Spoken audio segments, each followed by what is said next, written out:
নেপালে বিধ্বস্ত জনপদে মৃত্যুর মিছিল, প্রাণহানি বেড়ে ৫৫০,০০০-এর বেশি নিখোঁজ। তিব্বতে ফের ঢলের শঙ্কায় উদ্ধার অভিযান ব্যাহত। We ran 500 steps all the way up the mountain to be safe. এখনো সন্ধান মেলেনি প্রায় ৩০০ ভারতীয়র। উৎকণ্ঠায় পরিবার, যোগাযোগের চেষ্টায় দিল্লি। ৮টার পর থেকে আর কারোর সঙ্গে কোনো আমরা যোগাযোগ করতে পারছি না, পুরো ওয়াশ আউট হয়ে গেছে, কোনো নেটওয়ার্ক পাওয়া যাচ্ছে না। मेरे भाई को जैसे तैसे निकालना पड़ेगा, वो कहाँ है कैसे है। We are still very much focused on contacting all the Indians who are dead. দেখছিলেন প্রধান শিরোনাম। সন্ধ্যার সময়ের সঙ্গে আছি আমি শবনব নিবিড়। এবার অন্যান্য শীর্ষ সংবাদ। একসঙ্গে প্রাণ গেল ৫ শিশুর। চাঁপাইনবাবগঞ্জে নদীতে গোসলে নেমে ডুবে যায় সবাই। এলাকা জুড়ে শোকের ছায়া, অভিভাবকদের সচেতন হওয়ার পরামর্শ।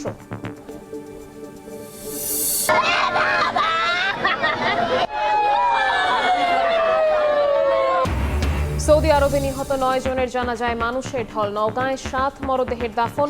রাশিয়ায় গ্যাস প্ল্যান্টে বিস্ফোরণে প্রাণ গেল এক বাংলাদেশির, আহত অন্তত ৩৫। সামরিক সক্ষমতা বাড়াতে চীনের আধুনিক জে-10 যুদ্ধবিমান কিনছে বাংলাদেশ। সময়োপযোগী সিদ্ধান্তকে স্বাগত জানাচ্ছেন বিশ্লেষকরা। ভারতের উদ্বেগকে অযৌক্তিক আখ্যা। পাঠ্য বইয়ে যুক্ত হচ্ছে বেগম খালেদা জিয়ার অবদান। থাকছে সিপাহী জনতার বিপ্লবের ইতিহাস। বাংলা বইয়ে পড়ানো হবে তৃতীয় ভাষা। শিক্ষাক্রম যুগোপযোগী করার তাগিদ। এবং রাজধানী ঢাকার ৪১৬ বছর পূর্তি উপলক্ষে দক্ষিণ সিটির আয়োজনে বর্ণাঢ্য শোভাযাত্রা। তুলে ধরা হলো ঐতিহ্য ও সংস্কৃতি। পুরান ঢাকাকে আকর্ষণীয় করে গড়ে তোলার ঘোষণা।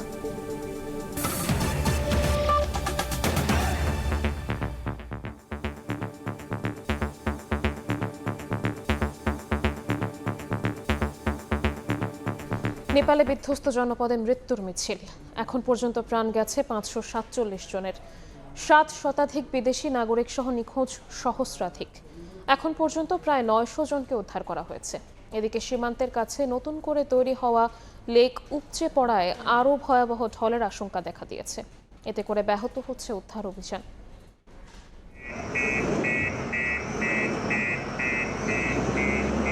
নেপালের বন্যা কবলিত এলাকায় তৃতীয় দিনের মতো চলছে উদ্ধার ও তল্লাশি অভিযান। সেনাবাহিনী, পুলিশ ও সশস্ত্র বাহিনীর সদস্যরা হেলিকপ্টার ও স্থলপথে দুর্গম এলাকায় পৌঁছে জীবিতদের উদ্ধারের চেষ্টা করছেন।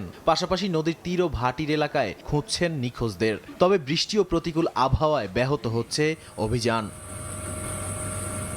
নেপালের বিভিন্ন সংস্থার হিসেবে শত শত মানুষ এখনও নিখোঁজ। নিখোঁজদের মধ্যে পর্যটক, তীর্থযাত্রী ও বিদেশি নাগরিকদের সংখ্যাও উল্লেখযোগ্য। নেপাল ট্যুরিজম বোর্ড জানিয়েছে, ক্ষতিগ্রস্ত এলাকায় এখনও বহু পর্যটক ও ভ্রমণকারী নিখোঁজ রয়েছেন। এদিকে তিব্বতেও বেশ কয়েকজনের হতাহতের খবর পাওয়া গেছে।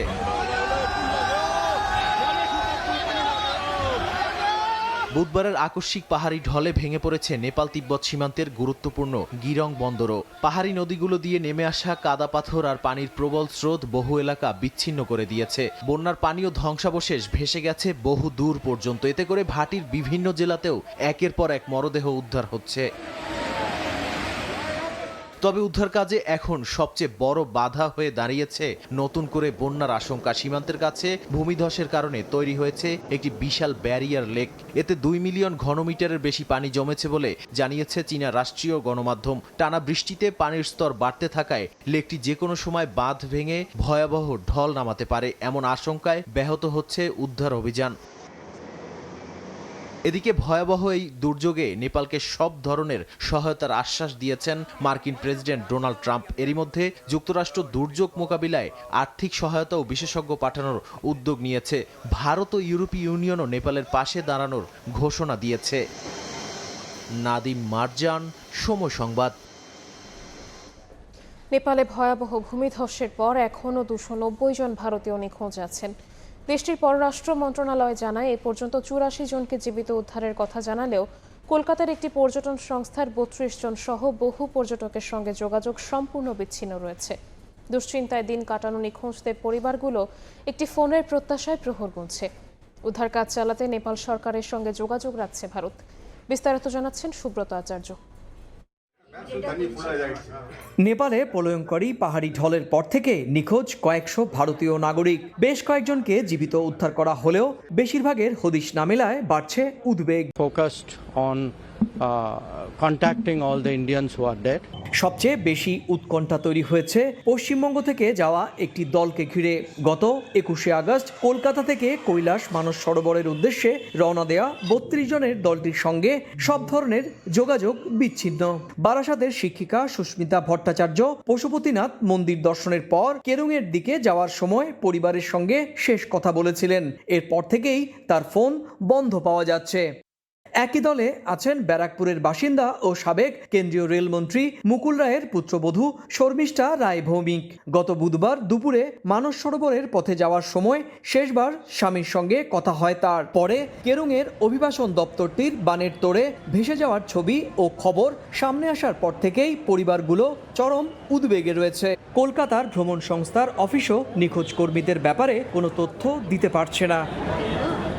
শুধু পশ্চিমবঙ্গ নয়, তামিলনাড়ু, কেরালা, গুজরাট, কর্ণাটক, অন্ধ্রপ্রদেশ, উড়িষ্যা ও ছত্তিশগড়ের বহু মানুষের খোঁজ এখনও মেলেনি। স্বজনদের খোঁজে হেল্পলাইনে যোগাযোগ করছে তাদের পরিবার। সুব্রত আচার্য, সময় সংবাদ, কলকাতা। চাঁপাইনবাবগঞ্জে নদীতে গোসল করতে নেমে 3 পরিবারের 5 মেয়ে শিশুর মৃত্যু হয়েছে। এ ঘটনায় এলাকায় নেমে এসেছে শোকের ছায়া।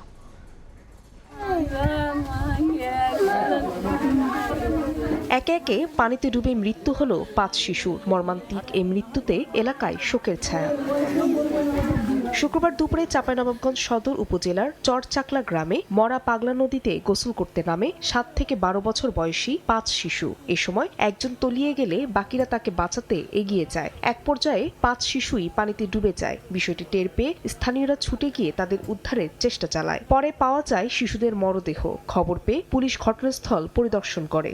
দুর্ভিক্ষ এলাকা বন্যা পানিতে ঢুকে ওই জায়গাটা গর্ত করে ওই মাটি কেটে আমাদের ক্লিয়ার করেছে। কিন্তু বাচ্চারা তো জানে না, গোসল করতে গেছে। 5টা ছেলে এক জায়গাতে ছিল, মনে হয় হয়তো একটা খাটলা সমান জায়গাতে ছিল 5টা ছেলে। এক মহিলা চিৎকার করে বলছিল, তখন শুনলাম। শোনার পরে আমি ওখানে গেলাম। ওখানে গিয়ে আমি নিজে লাশ উঠিয়েছি। নিহতদের পরিবারের পাশে থাকার আশ্বাস প্রশাসনের। পাশাপাশি নদী তীরবর্তী এলাকায় বসবাসকারীদের সচেতন থাকার পরামর্শ উপজেলা নির্বাহী কর্মকর্তার। খুবই হৃদয় বিদারক এবং মর্মান্তিক ঘটনা। এই জন্য আমরা জেলা পুলিশের পক্ষ থেকে গভীরভাবে মর্মাহত এবং শোকাহত। আমরা কিছু আর্থিক সহযোগিতা করেছি তাদের দাফন কাফনের জন্য। পরবর্তীতে হয়তো আরও সহযোগিতা দেয়া হবে। কিন্তু যার আসলে হারিয়েছে সন্তান, তার যে ব্যথা বা বেদনা, এটা কোনোভাবেই পোষানোর মতো নয়। নিহতরা সবাই চরচাকলা সরকারি প্রাথমিক বিদ্যালয়ের ছাত্রী ছিল। সময় সংবাদ, চাঁপাইনবাবগঞ্জ। সৌদি আরবে কারখানায় অগ্নিকাণ্ডে নিহত 9 বাংলাদেশির জানাজা সম্পন্ন হয়েছে। তাদের মধ্যে নওগাঁর আত্রাইয়ে 7 জনের জানাজায় ঢল নামে মানুষের। প্রিয়জনকে শেষবারের মতো বিদায় জানাতে জড়ো হন স্বজন ও এলাকাবাসী।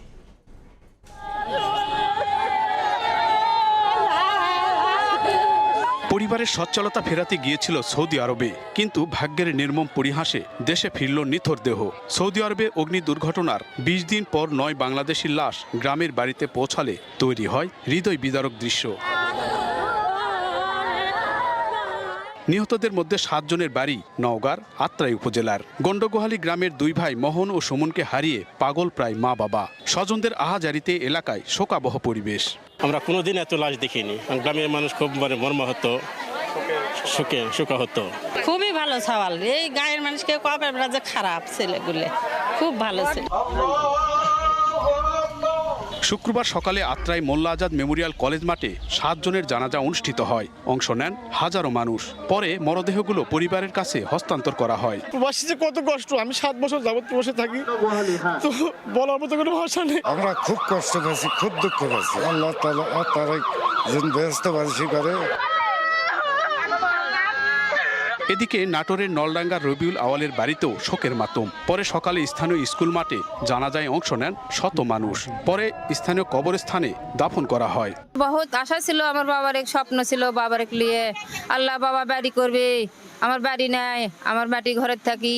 রাজশাহীর বাগমারায় শ্যামল উদ্দিনের জানাজায়ও অংশ নেন গ্রামের মানুষ। পরে পারিবারিক কবরস্থানে দাফন করা হয়। সৌদি আরবের সোফা কারখানায় অগ্নিকাণ্ডে গত 9 আগস্ট 16 বাংলাদেশি প্রাণ হারান। বৃহস্পতিবার দেশে আনা হয় 9 বাংলাদেশির মরদেহ। এমআর রকি, সময় সংবাদ। চীনের কাছ থেকে 20টি J-10CE যুদ্ধবিমান কিনতে যাচ্ছে বাংলাদেশ। প্রস্তুত হয়েছে চুক্তির খসড়া। এমন উদ্যোগে ভূ রাজনৈতিক প্রভাব নিয়ে চলছে আলোচনা। বিশেষজ্ঞরা বলছেন দেরিতে হলেও J-10 কেনা সঠিক সিদ্ধান্ত। এতে সক্ষমতা বাড়বে বিমান বাহিনীর। আব্দুল্লাহ শাফির প্রতিবেদন। বাংলাদেশের বিমান বাহিনীর আধুনিকায়ন এখন সময়ের দাবি, কারণ বাহিনীর সরঞ্জামের বড় অংশ এখনও অপেক্ষাকৃত পুরনো। ফলে আধুনিক মাল্টিরোল ফাইটার, উন্নত রাডার, নেটওয়ার্ক ভিত্তিক যুদ্ধ সক্ষমতা বাড়ানো সামরিক পরিকল্পনার স্বাভাবিক অংশ। সম্প্রতি প্রধানমন্ত্রীর তথ্য উপদেষ্টা জানান, চীন থেকে J-10 যুদ্ধবিমান ক্রয় প্রক্রিয়া এগিয়ে যাচ্ছে এবং কেন J-10 কেনা হচ্ছে তার একটা ব্যাখ্যাও তিনি দিয়েছেন।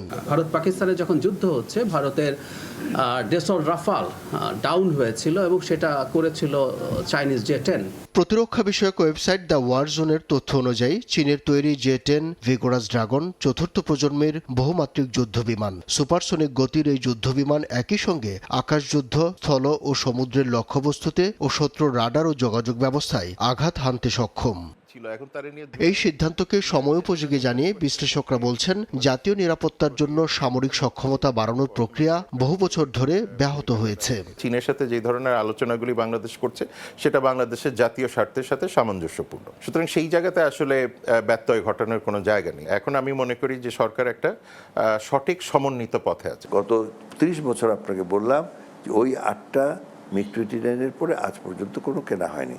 যদি কেনা হয় এটা ডেফিনেটলি বিমান বাহিনীর সক্ষমতাকে বৃদ্ধি করবে। তবে চীন থেকে বাংলাদেশের সমরাস্ত্র কেনাকে ভারত কিভাবে নেবে তা নিয়ে নানা মহলে আলোচনা হচ্ছে। এই আন্তর্জাতিক সম্পর্ক বিশ্লেষক মনে করেন, দুই দেশের সম্পর্কের সোনালী সময়েও বাংলাদেশের জাতীয় নিরাপত্তার ঘাটতি ছিল। তাই বাংলাদেশের সক্ষমতা তৈরির ক্ষেত্রে তাদের উদ্বিগ্ন হওয়ার যৌক্তিক কোনো কারণ নেই। জাতীয় নিরাপত্তার যে গ্যাপগুলি আছে সেগুলিতে পূরণ করার ক্ষেত্রে সক্ষমতা দেখাতে পারতেন, নিশ্চয়ই বাংলাদেশ তাদের সাথে সহায়তা করতে। এখন তাদের নিজেদেরই যখন সক্ষমতা নেই, সুতরাং বাংলাদেশের সক্ষমতা প্রণয়নের ক্ষেত্রে তাদের আসলে উদ্বিগ্ন হওয়াটা মোটেও কোনো যৌক্তিক কিছু না। চাইনিজ কিনলে ভারত বেজার হবে, তো সেটা সত্য নয়। এই জন্য যে আমরা অতীতে তো কিনেছি চাইনিজ F-7 গুলো আমরা কিনেছি না।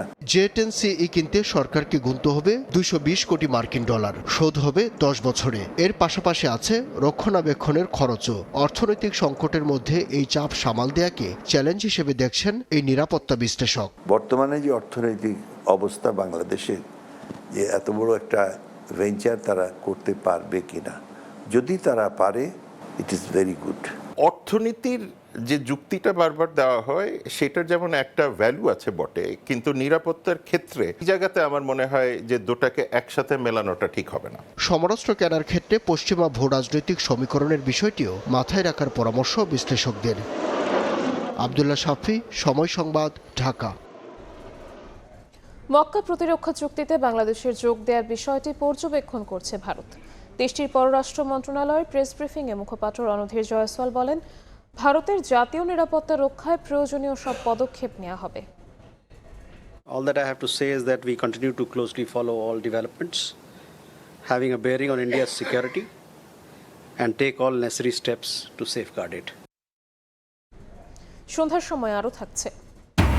রংপুরে 4 মার্ডারে নানা প্রশ্নের জবাব পেশাদারিত্বের সঙ্গে খুঁজবে পুলিশ। পরিদর্শন করে জানালেন নতুন কমিশনার, মাদক নির্মূলে 1 সপ্তাহে দৃশ্যমান পরিবর্তনের ঘোষণা। গণতন্ত্রের জন্য সাবেক প্রধানমন্ত্রী বেগম খালেদা জিয়ার অবদান যুক্ত হচ্ছে পাঠ্য বইয়ে। সেই সঙ্গে 6ষ্ঠ থেকে 8ম শ্রেণীর বাংলাদেশ ও বিশ্ব পরিচয় বইয়ে যুক্ত করা হচ্ছে 7 নভেম্বর সিপাহী জনতার বিপ্লবের ইতিহাসও। যোগ হচ্ছে 3য় ভাষাও। এছাড়া বীরশ্রেষ্ঠদের জীবনী ও মুক্তিযুদ্ধের ব্রিগেড ফোর্সের ইতিহাসও যুক্ত করা হচ্ছে পাঠ্যক্রমে। আধুনিক শিক্ষাক্রমের পাশাপাশি মূল্যায়ন পদ্ধতিও যুগোপযোগী করার তাগিদ দিচ্ছেন খাত সংশ্লিষ্টরা। নূরে আলম জানাচ্ছেন বিস্তারিত। প্রধানমন্ত্রী তারেক রহমানের নেতৃত্বে বর্তমান সরকার দায়িত্ব নেয়ার পরই শিক্ষাক্রম পরিমার্জনের কাজ শুরু করে শিক্ষা মন্ত্রণালয়। সম্প্রতি এই পরিমার্জনের চূড়ান্ত অনুমোদন দিয়েছে জাতীয় শিক্ষাক্রম সমন্বয় কমিটি। আগামী বছর চতুর্থ শ্রেণীতে বাংলাদেশের সংস্কৃতি এবং খেলাধুলা বই, ষষ্ঠ শ্রেণীতে লার্নিং উইথ হ্যাপিনেস এবং কারিগরি ও বৃত্তিমূলক শিক্ষা বই চালু হচ্ছে। আমরা শিক্ষাক্রমটা পরিমার্জন করে এই জিনিসগুলো কিন্তু পরবর্তী শিক্ষাক্রমের মধ্যেই চলে যাবে।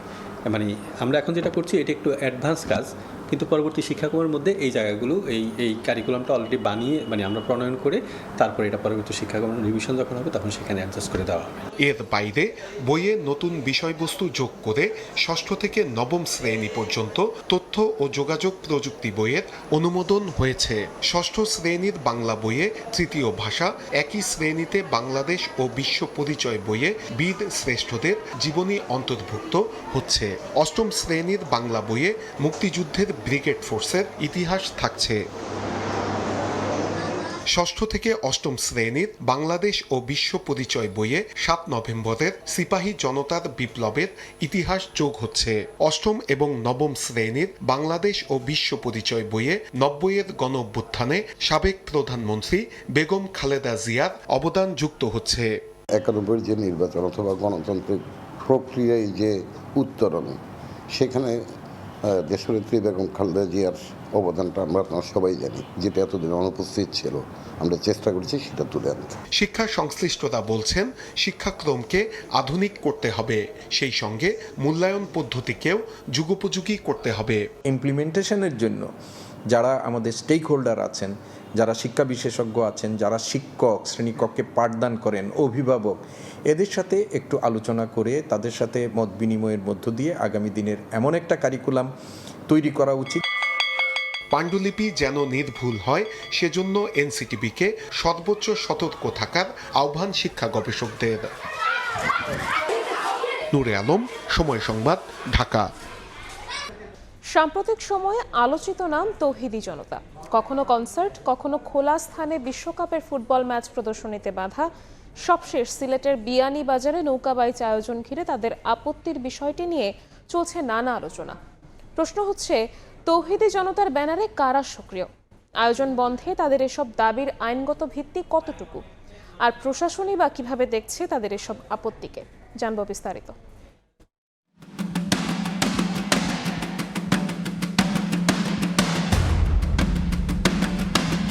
সিলেটে সুনাই নদীতে প্রায় প্রতি বছরই আয়োজন করা হয় ঐতিহ্যবাহী নৌকাবাইচ, কিন্তু এবার আয়োজনের আগে হঠাৎই সামাজিক যোগাযোগ মাধ্যমে শুরু হয় নানা আপত্তি। দাবি উঠে নৌকাবাইচ বন্ধের। এর সঙ্গে সামনে আসে তৌহিদি জনতার নাম। বিষয়টি নিয়ে নানা প্রতিক্রিয়া দেখা যায় স্থানীয়দের মধ্যে। কোনোদিনই এটা বাধা বিপত্তি হয় নাই, হঠাৎ করে তৌহিদি জনতা নামে কারা, কিন্তু ওদেরকে কাউকে খুঁজেই পাওয়া যায় না। যেহেতু এটা বাংলার সংস্কৃতি, কোনো সংস্কৃতিকে আটকানো যাবে না।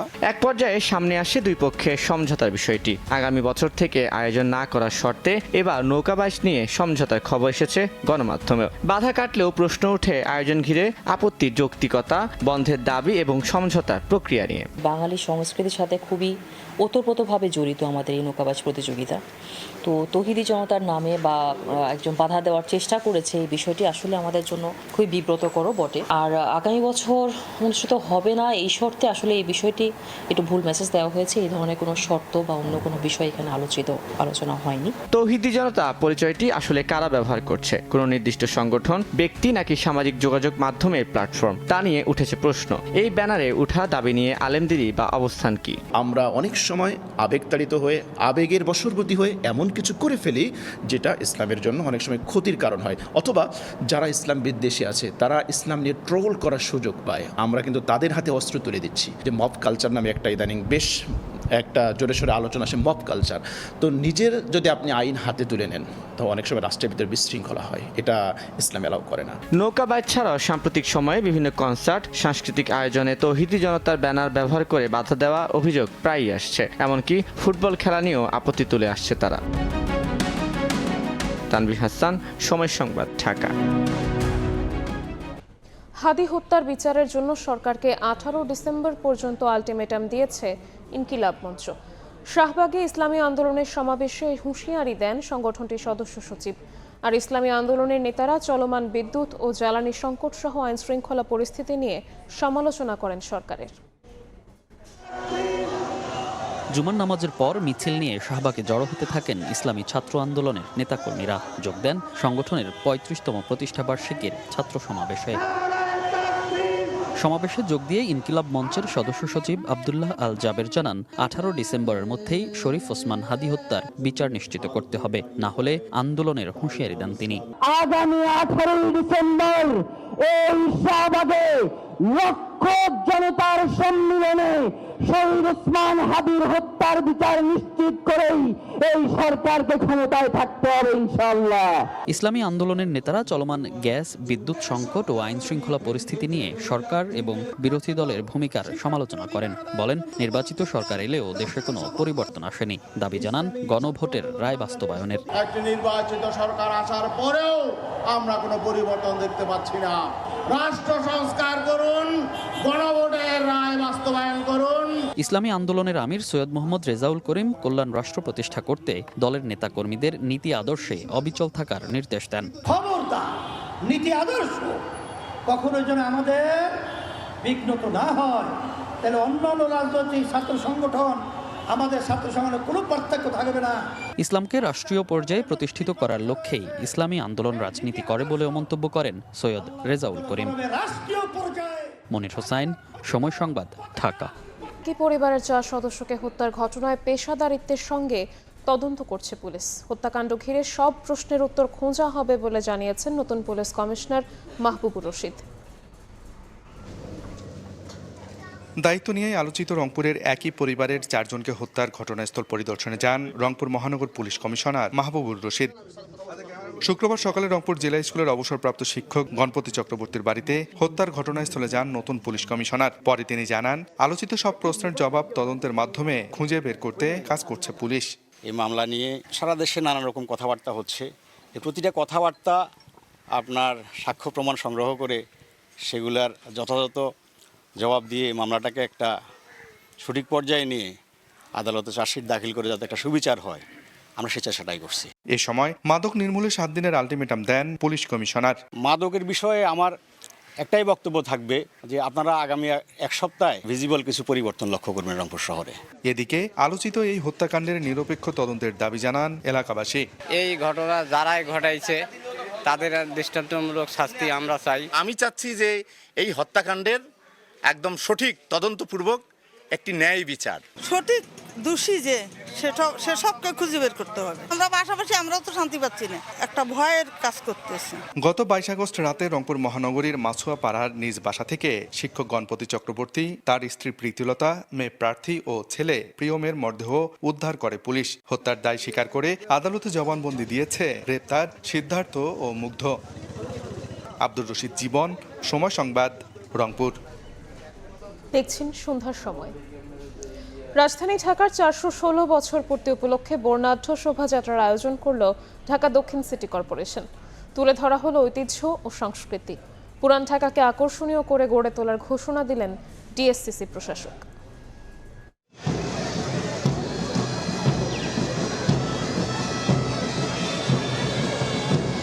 ঘোড়ার গাড়ি, ঢাকঢোল আর পুরান ঢাকার ঐতিহ্যের নানা অনুষঙ্গ, এমন বর্ণিল আয়োজনের মধ্য দিয়ে শুক্রবার বিকেলে শুরু হয় হৃদয়ে ঢাকা শোভাযাত্রা।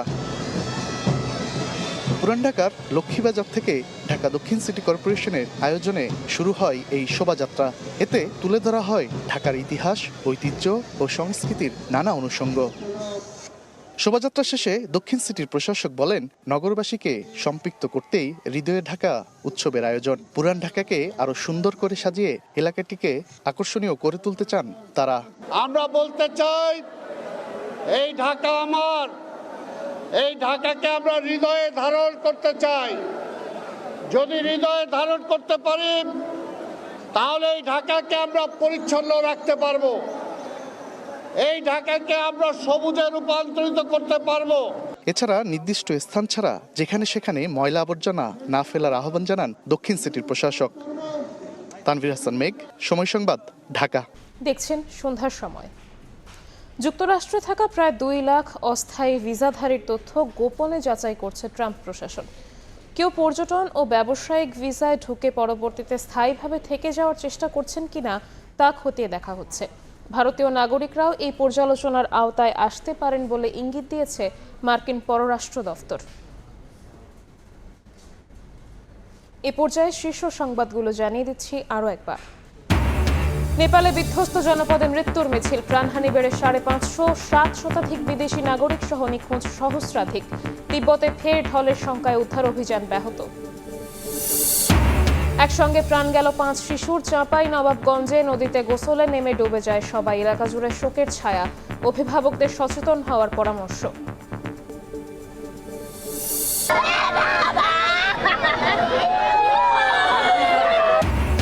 সৌদি আরবে নিহত 9 জনের জানাজায় মানুষের ঢল। নওগাঁয় 7 মরদেহের দাফন। রাশিয়ায় গ্যাস প্ল্যান্টে বিস্ফোরণে প্রাণ গেল এক বাংলাদেশির, আহত অন্তত 35।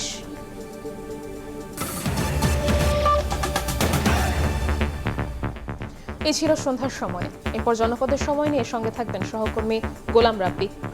শবনব, আপনাকে ধন্যবাদ। জনপদের সময় নিয়ে আসছে কিছুক্ষণ পর, সঙ্গেই থাকুন সময়।